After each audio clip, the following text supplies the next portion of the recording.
welcome to this deep dive No. into something I think we all probably feel but don't always talk about, Yeah. status anxiety. Mm-hmm. You've shared some really fascinating excerpts with us from Elaine de Botton's Status Anxiety. Great book. And today we're going to unpack those together Yeah. and really see what makes this anxiety tick. Mm-hmm. What are the causes? Yeah. Are there any solutions? Yeah. And what can we learn from all of this? Well, one of the things I think is so interesting about de Botton's book is he doesn't just skim the surface, with the obvious anxieties about wealth or appearances. Right. He goes way deeper into the psychology Yeah. and even the history behind it, Oh, interesting. which is where things get really thought-provoking. Okay, so where does he start with all of that? Yeah, where does he begin? Yeah. Well, he begins with lovelessness. Lovelessness. Now, you might be thinking, Wait, hold on. love? Yeah. What's that got to do with status? Right. But de Botton's argument is that our yearning for status often stems from this deep-seated desire for love and recognition from society at large. We're all seeking to be seen, appreciated, and given our due respect, and that's a powerful motivator. It's like we're not just after the fancy car itself, Right. but what we believe that car will say about us to everyone else. Exactly. It's a statement about our place in the world. Exactly. And this ties back to some of the classic thinkers de Botton draws on, like Adam Smith. Oh, yeah. Smith argued that so much of what humans do is driven by this fundamental desire for attention and esteem from others. Yeah. It's more than just basic survival. Right. We crave being valued by the group, by society. So then if we don't get that recognition, if we feel unseen, Right. is that when the anxiety kicks in? That's a big part of it. Right. De Botton uses William James to really illustrate this point. Okay. James suggested that being ignored can actually be a source of real despair. Our sense of worth can get so tangled up in how others see us. Yeah. Think about, those moments you catch yourself endlessly scrolling through social media, comparing yourself to others' achievements and lifestyles, and you feel that pang of not enough, that status anxiety playing out in real time. Ouch. Yeah, I think we've all been there. Yeah, we've all been there. Okay, so lovelessness is a huge factor. But de Botton doesn't stop there, right? No, he doesn't. What else does he highlight? This is where things get really interesting. Okay. De Botton argues that our expectations play a massive role in fueling status anxiety. Okay. He even points to the 1959 American National Exhibition in Moscow as a turning point. Really? Yeah, the U.S. was showcasing all its latest consumer goods. Wow. And this event sparked a huge conversation about wealth, lifestyle, and how those things became the ultimate yardsticks for success. So as living standards increase, as people have more access to material goods, status anxiety actually gets worse. Exactly. It seems counterintuitive. It does seem counterintuitive, but think about the ripple effects of the Industrial Revolution. Okay. Mass production leads to an explosion of stuff, and suddenly everyone's comparing themselves to their neighbors. Yeah. This is where the whole keeping up with the Joneses mentality takes root. Right. And it creates this constant pressure to accumulate more, achieve more, be more. But isn't that just human nature? Wow. Haven't people always wanted to outdo each other? Yeah. To be at the top of the heap? De Botton argues that it's more nuanced than that. Okay. He suggests the way we view status has fundamentally shifted. He brings up the concept of meritocracy. Okay. The idea that we earn our position in society purely based on our talent and hard work. So you work hard, you get rewarded. Right. On the surface, it sounds fair and just right. Yeah, it seems like a good system in theory. Right. You work hard, you get rewarded. Exactly. But here's where de Botton unveils a hidden consequence. Okay. Meritocracy can tie wealth directly to virtue, creating a very specific and potentially harmful narrative. Okay. If you're successful, you must be deserving. Right. But the flip side is that if you're struggling, well, maybe you just haven't tried hard enough. You're somehow lacking. Yeah. This can create an incredible sense of shame for those who haven't reached a certain status level regardless of their circumstances. That's a really powerful point. It is. So a system designed to create a level playing field actually ends up adding more pressure and judgment. Yeah.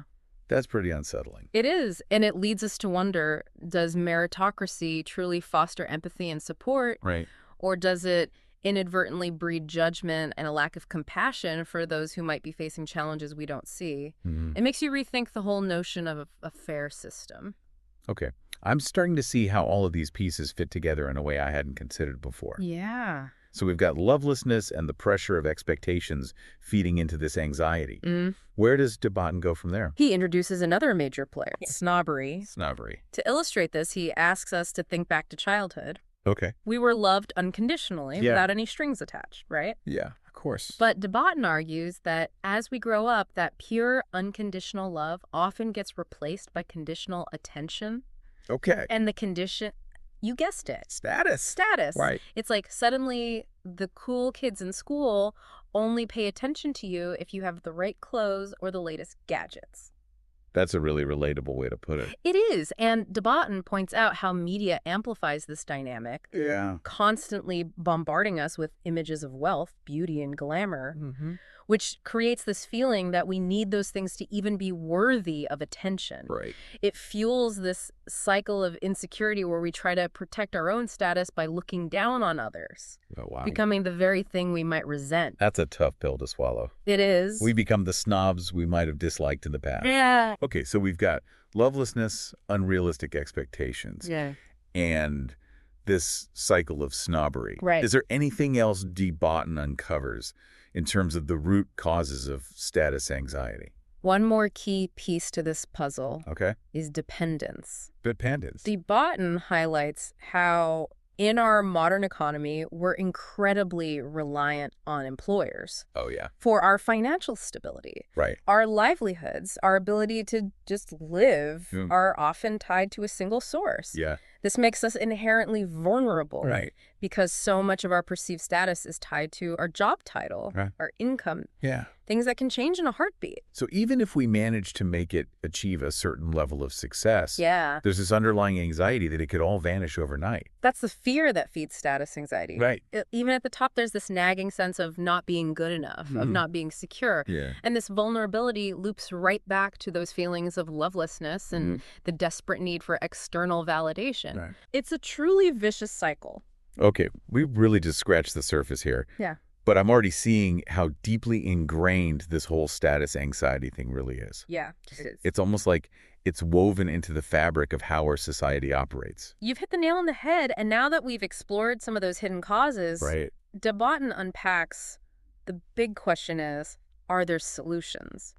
Or at the very least, how can we shift our perspective to deal with this anxiety in a healthier way? Okay. That's what we'll delve into next. I'm ready to keep diving deeper. This is giving me a lot to think about already. Yeah, me too. All right, so we've uncovered some of those surprising hidden causes of status anxiety. And it's a bit unsettling, to say the least. It is. But de Botton doesn't just leave us hanging with all this anxiety, right? No, not at all. He explores some potential solutions, or at least ways to reframe how we think about all of this. Exactly. And don't worry, he's not offering like a magic bullet. Or a quick fix. Instead, de Botton encourages us to consider a whole range of perspectives, which I find really refreshing. That sounds more up my alley. Give me some food for thought, not just a quick Band-Aid solution. Right, exactly. So what are some of the lenses he uses to examine this? Well, he dives into philosophy, art, politics, religion, even bohemian culture. Okay, that's quite a range. It is.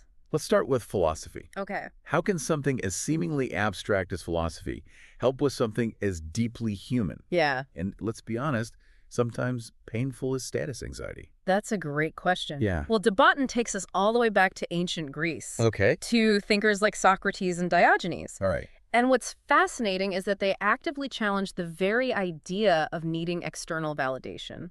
Their focus was on living a virtuous life. Okay. On seeking wisdom and self-knowledge rather than chasing after worldly markers of success. So it's like they were saying, hey, don't sweat the small stuff. Right. Focus on what really matters, on who you are, not what you have. That's the heart of it. Yeah. And by embracing those values, they were able to detach themselves from the anxieties of status and public opinion. Okay. It's a powerful reminder that our worth doesn't have to be tied to those external things. Right. We have the power to define that for ourselves. I love that idea. Yeah. But it's a lot harder to put into practice than it sounds, isn't it? Oh, absolutely. We're constantly bombarded with messages about what we should be achieving, how we should be living our lives. Right. It's hard to tune out that noise.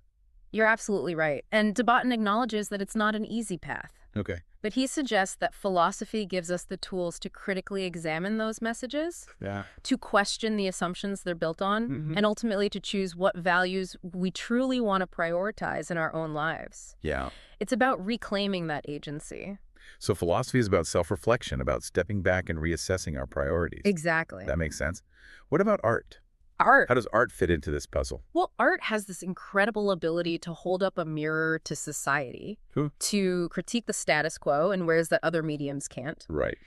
De Botton argues that art can be a powerful tool for exposing the flaws of the status system and showing us just how absurd some of the ways we value people can be. That's a great concept. Yeah. But can you give an example of how that actually plays out? Sure. Think about Jane Austen's novels. To recognize it in ourselves and in the world around us. But can it actually offer solutions, or is it more about raising awareness? I think it can do both. Okay. By exposing the flaws in the system, art can open our minds to different ways of seeing the world, to different ways of valuing people. Okay. It makes us question those deeply ingrained assumptions about what truly matters. Yeah. And that questioning is the first step towards change both individually and collectively. Okay, that makes a lot of sense. So we've got philosophy for inner work and art for broadening our perspective.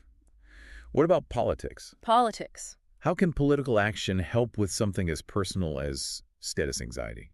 De Botton suggests that political action can be a way to reshape the very values of our society. Okay. If part of the problem is the system itself, Yeah. then maybe we need to change the system. Right. He's not saying it's easy or straightforward, but he's posing the question. Yeah. Can we influence those larger structures that contribute to this anxiety? So things like advocating for policies that promote equality or reduce income inequality, create a more level playing field. Exactly. It's about addressing the root causes on a systemic level. That's a big part of it. If we can create a society where everyone has a genuine opportunity to thrive, regardless of their background, then maybe, just maybe, we can start to chip away at those root causes of status anxiety. It's a long game, Right. but it's a game worth playing. It definitely feels like a marathon, not a sprint. But what about something more immediate? Yeah. Are there ways to find relief in the here and now? That's where de Botton brings in religion. Religion. Now, he's not advocating for any specific religion or dogma, Right. but he's exploring the idea that religion can offer a completely different perspective on what truly matters. I'm intrigued. How so? Many religions, regardless of their specific beliefs, emphasize the idea of mortality. We're all going to die someday, and that realization, however uncomfortable it might be, can be incredibly powerful. Right. It has a way of putting things in perspective. Yeah. Suddenly, that promotion, that fancy car, that status symbol, it all seems a lot less important in the grand scheme of things. That's a heavy but important reminder. It is. Facing our own mortality can really shake up our priorities, make us question what we're chasing and why. Exactly. De Botton even uses the example of Tolstoy's The Death of Ivan Ilyich, where the main character is on his deathbed realizing that he wasted his entire life chasing status and material wealth. Oh, wow. Neglecting the things that truly brought him joy and meaning. Right. It's a powerful cautionary tale about the trap of status anxiety. Okay, so we've got philosophy, art, politics, religion. Yep. That's quite a mix. It is. What's the last piece of this puzzle? Right. You mentioned bohemian culture. Yes, bohemian culture. This is where things get a bit more rebellious. Okay. Bohemians, by their very nature, reject mainstream values. Really? They embrace creativity, authenticity, and often live unconventional lives, creating their own systems of value. So they're basically saying, forget the rat race. Right. We're going to do things our own way. Exactly. And de Botton finds something really valuable in that attitude. Okay. He's not suggesting we all become full-blown bohemians and abandon society altogether. Right. But he's suggesting that we can learn something from their approach to life. Okay. We have the power to choose what we value to find fulfillment outside of those traditional markers of success. Yeah. It's about defining what success means for ourselves, not letting society dictate it. So it's about finding that balance between engaging with society and also carving out our own space, our own set of values. Yeah. It's like being a bohemian in the mainstream, finding pockets of rebellion within the system. I love that way of putting it. It's about finding that sweet spot where you're true to yourself, but also able to navigate the world without being completely consumed by status anxiety. Okay, so we've got philosophy for self-reflection art, for perspective politics, for systemic change religion, for existential grounding, and a dash of bohemian rebellion for good measure. I love it. That's quite the toolkit for tackling this status anxiety thing. It is. And Tibetan's point is that we can draw inspiration from all of these sources. Right. There's no one-size-fits-all solution. Right. It's about finding what resonates with you, what speaks to your own values and experiences, and crafting your own unique approach. That's empowering. It is. It's not about finding the right answer. Right. It's about finding what works for you. Exactly. And I think that leads us perfectly into something that Tibetan doesn't explicitly address in his book, but that feels incredibly relevant to our conversation today. I think I know where you're going with this, and it's a big one. So Tibetan's book was written before social media really took over our lives. Right.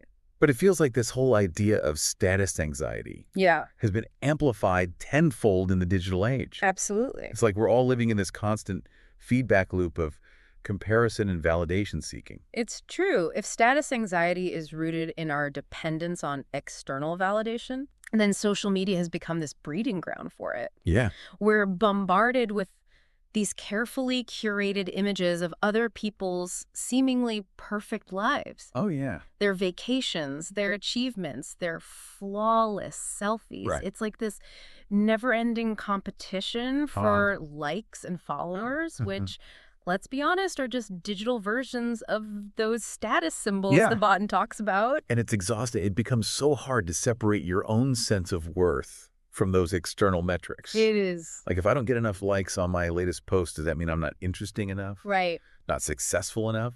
Exactly. Suddenly those ancient philosophers feel very far away. I know, it's such a trap. Yeah. Social media plays right into all those anxieties the bot unpacks. Right. Lovelessness, the pressure of expectations, the meritocratic judgment, even that cycle of snobbery. Yeah. It's all there, amplified and on display 24/7. It's almost like social media has taken all those underlying anxieties and put them on steroids. I think that's a really apt analogy. Yeah. And it makes those solutions Debatten proposes even more challenging to implement. Yeah. How do you detach from external validation when you're constantly plugged into this digital echo chamber of comparison and competition? Exactly. It's like trying to meditate in a mosh pit. I love that analogy. It feels almost impossible sometimes. Yeah. But you're making me think about those philosophers again. Yeah. The Socrates and Diogenes types. Yeah. They didn't have Instagram to worry about. Oh, they didn't. They were dealing with a whole different set of pressures and anxieties. Right. But their focus on self-knowledge and inner peace feels incredibly relevant now. I completely agree. I think there's a huge lesson there for us. Yeah. We need to rediscover ways to disconnect from the digital noise, to create space for genuine connection, and to cultivate a sense of inner peace that isn't dependent on likes or followers or whatever the latest online metric is. It's like we need to find a way to be bohemians in the digital age. Yes. Embrace authenticity. Right. Reject the pressure to conform to these online standards of success and happiness. Maybe that's the key to untangling ourselves from this digital web of status anxiety. I love that.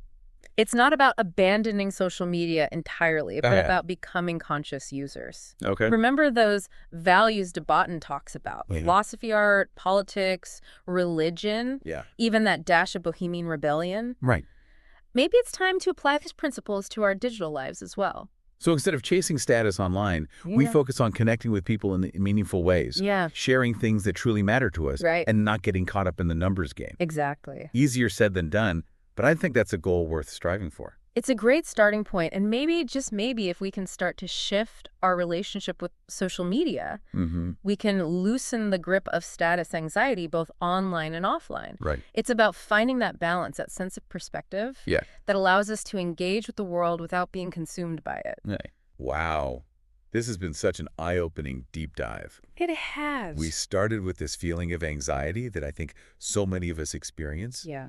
But don't always talk about. It's true. And we ended up exploring philosophy, art, politics, religion. I know. Even bohemian culture. It's amazing. Who knew there was so much to unpack when it comes to status anxiety? It just shows how insightful Debatten's work is, that it continues to resonate even in our ever-changing digital landscape. Right. And the fact that we're still grappling with these questions highlights just how deeply ingrained this anxiety is in our society. It's definitely given me a lot to think about. both in terms of my own life and how I interact with the world. Me too. And I hope it's done the same for you listening out there. Yeah. We've only scratched the surface here, but hopefully this deep dive has given you some new tools and perspectives to navigate this tricky terrain of status anxiety. Absolutely. It's a journey, not a destination. Right. Keep questioning, keep exploring, keep finding what works for you. And who knows, maybe someday we can create a world where status anxiety is a relic of the past. Until then, we'll keep diving deep, seeking out those nuggets of wisdom that help us make sense of this complex world. Absolutely. Thanks for joining us on this journey.